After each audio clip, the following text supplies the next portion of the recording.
Hello everyone, my name is Passek, the FlyFish Fanatic, and welcome to my tying bench. Today we'll be tying a larger pattern. It's a trout spay, if you want to call it that. It's a trout intruder, but it's made for rainbows and stuff, especially in the rivers. I've had some success with it actually in lakes as well, for rainbows and tigers. Yeah, and it's just intruder style. Well, yeah, with a trailing hook. So, alrighty. So today in the vise we have a Partridge Waddington shank. For the trailing hook, I'm going to be using a Hens BL 599 in a size 8. That's going to be the actual hook, because I don't want a huge hook for trout, obviously. I'll be using some fire line in a 12 pound just to hook it up, and I've got some zonker, rabbit zonker, two-toned, green and black. I've tried it with squirrel as well, and it does work with squirrel, but I tie them quite a bit smaller then. And then for the body, it's going to be all just some pheasant hackle. You'll see as we go. And we're going to use some Semperfli NanoSilk in white. Could use green, but white's I can always color the white at the head if I want to later, right? So right now I've got my vise kind of on an angle towards you guys. Normally the vise would be down, but this is the way I want it to tie. And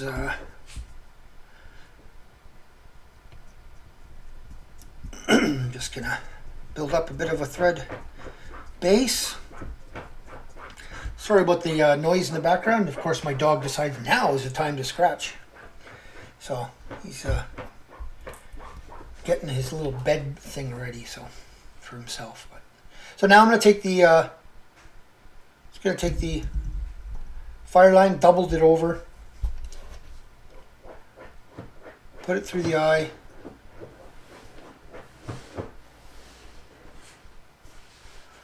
bring it all the way to the front, and then just, of course, I pull it all the way out.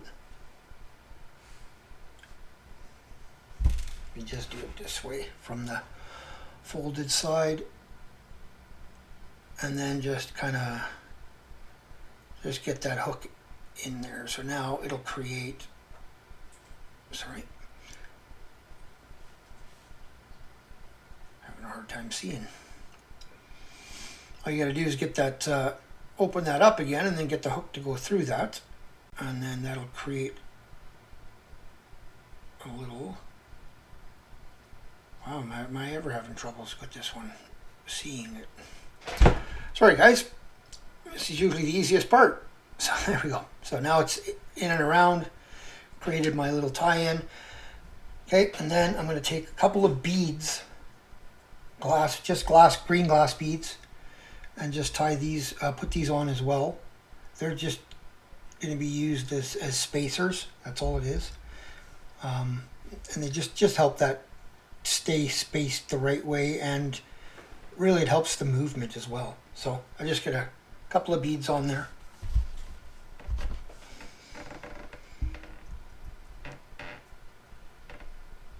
And then I'm going to see, if I leave it right there, then I can't change the hook. I need to leave enough room to change the hook, right? You know what? I think I'm going to take these beads off of this one. I like putting beads on the others, so I want to have enough back that I'm able to take this hook off and change it. So so I'm going to leave it about that far past the Waddington shank, so about there. So now I'm just going to catch that in. Bring that all the way back in open wraps. I just want to make sure that stays up on top. On top, and then back again.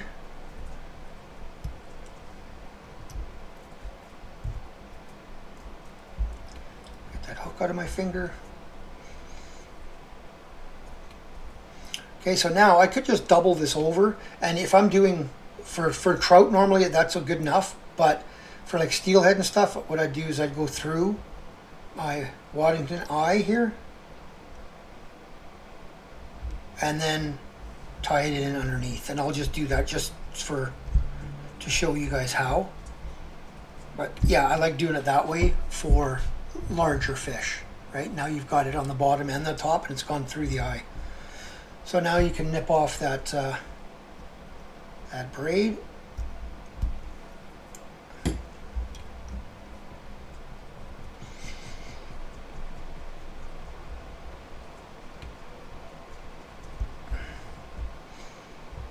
So now to keep this thing, damn hook, this trailing hook from constantly jabbing me, I get one of these hair clips that women use, and I just, there, now it's out of the way, it'll never jam me.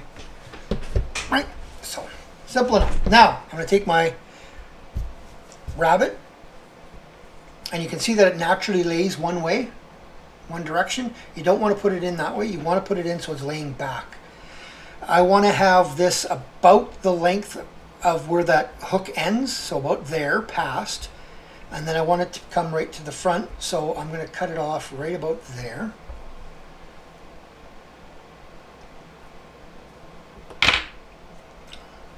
Then again, I'm just going to lay this in there roughly, bring my thread back to my back end here. And I'll lay this in roughly where it's going to end, so that gives me my tie-in point right about there. Wet my fingers a bit and open this up to expose the leather. And loose wrap, tighten it, tighten. About 10 or 12 wraps right there. So that'll sit just past the hook, where the hook is. Okay. Now, again, same thing. I'm just going to lay this back and hold it with my material clip. Okay. Now, what I'd like to do is get a nice big hackle off of here. Nice big feather. I'm going to start off bigger at the back and go smaller as I go. That's a little too big. Let's go with this one here. Okay, so we've got a fairly large feather. Just going to peel off all the bottom fluff that I don't need.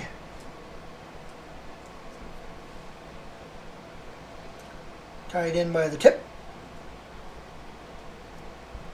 Lay it on my side. Oops. My side. Lay it in. Get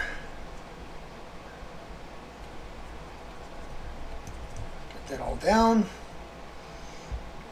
Get your fibers, get them folded back.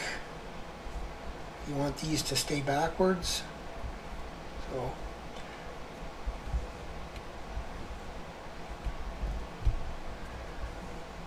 and you want them almost touching, one wrap in front of the other, not quite, but almost.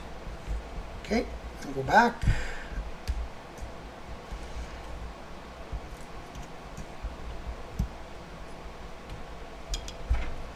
Nip this off.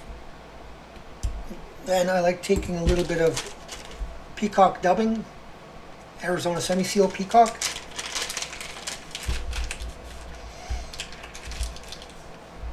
Dub it on. You don't want it too tight of a dub. You don't want it to fall off, but you don't want too tight of a dub either. You want this to have a little bit of scraggliness, some legs.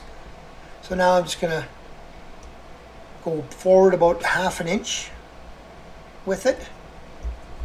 Stop. Find another feather and repeat the process. And we're just going to do this 3 or 4 times now. The same thing we just did. Okay, I'll speed up a little bit here.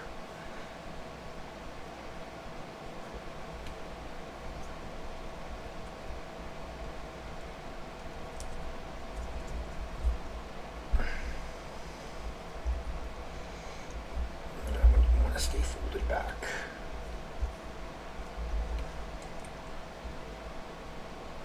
Sometimes speeding up doesn't work. You just want to make sure these this material, these board wheels, lay backwards as best as you can. And they're folded turn, come back, catch in that stem, cut it off, some dubbing,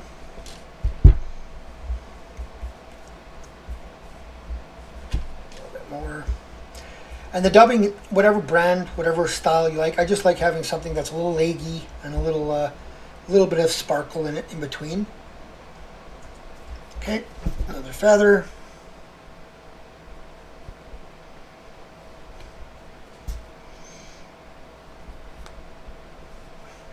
I'm actually starting to run out of feathers of the right size on this cape here. I tie quite a few of these, so.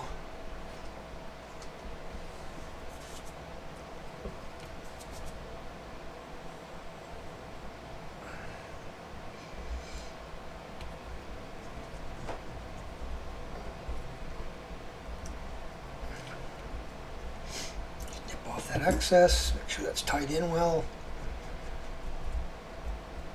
Again, stroking all your fibers back as you come around.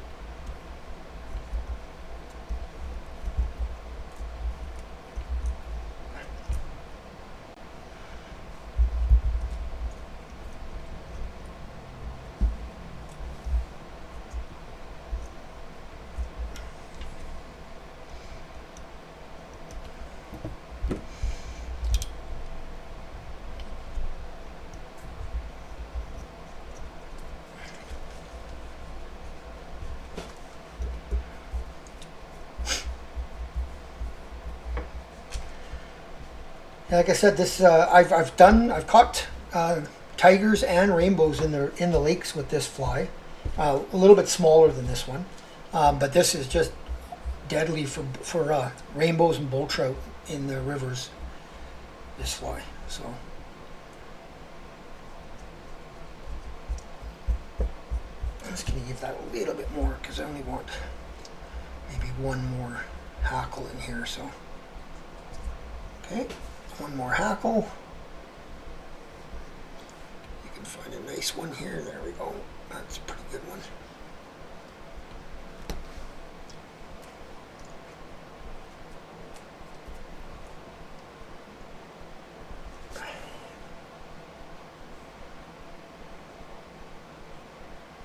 So all I'm doing is just making a tie-in point again, laying it in. A little long there, so just nip that all off.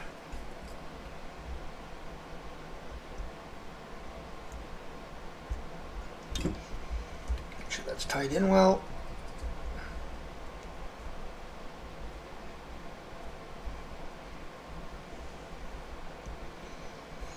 And around we go.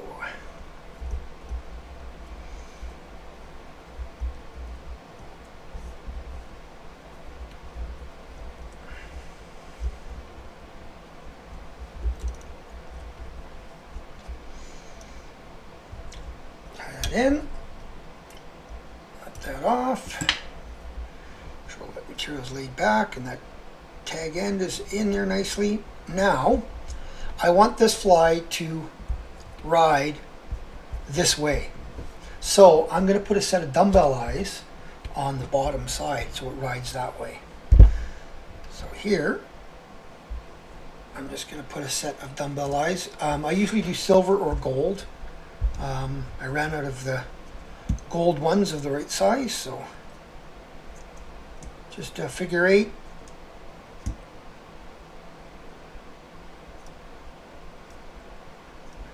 Nice and tight.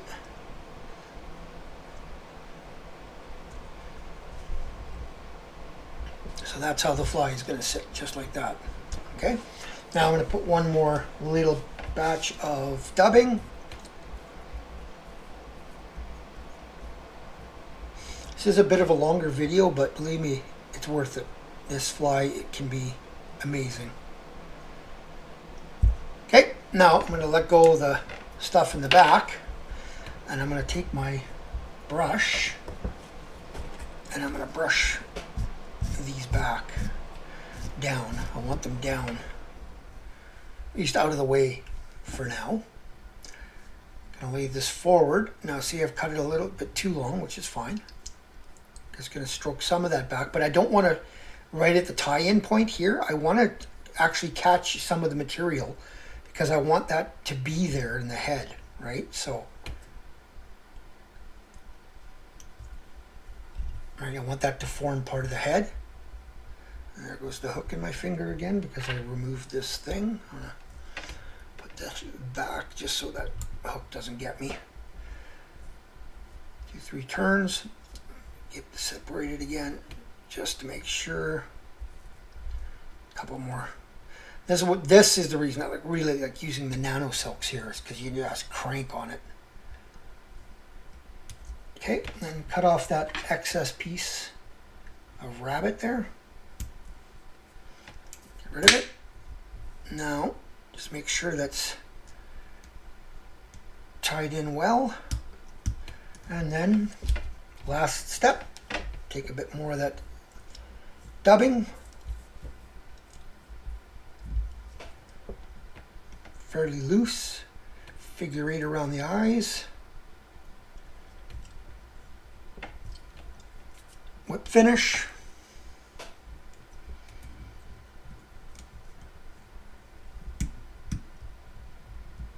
I like doing 2 sets of whip finishes on these. 6 or 8 turns each.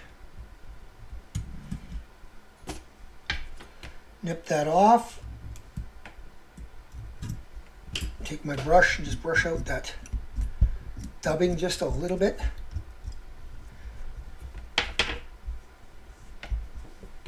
Add a drop of head cement in there. Not going to do it right now, but that's it. You're finished. That's your finished fly. So I will pull it out here, show you guys what it looks like away from the vise. I'm going to move the vise out of the way. So that's the finished fly right there. See if I can actually, I might put this a little further away and focus it for you guys there. So you see how that trailing hook's right at the back end of that, right? Leather. You could actually, if you wanted to, hook it through that leather. I find if you're using a good fire line or something that's really stiff like this is, you don't need to. And like I said, this is going to ride this way because your weight's on the bottom, right? So, and I tie this in many different color combinations. Just give this a brush out. But I found this green one and a black version of it are the two that work extremely, extremely well. So, alrighty. So that's it. In the rivers, let the sucker swing. In the lakes, I like either casting and retrieving it or just trolling it when I'm on my way back or whatever to the launch or whatever, right? Just trolling it around, or if it's a new lake, troll it around. But in the rivers, let this thing chuck out there and let it swing, and then strip it back. So, alrighty. Well, tie lines, everyone. Hope you enjoyed that. If you did, give her a thumbs up. If you subscribed, thank you very much. If you have not, please consider doing so. And we'll see you guys on the next tying video.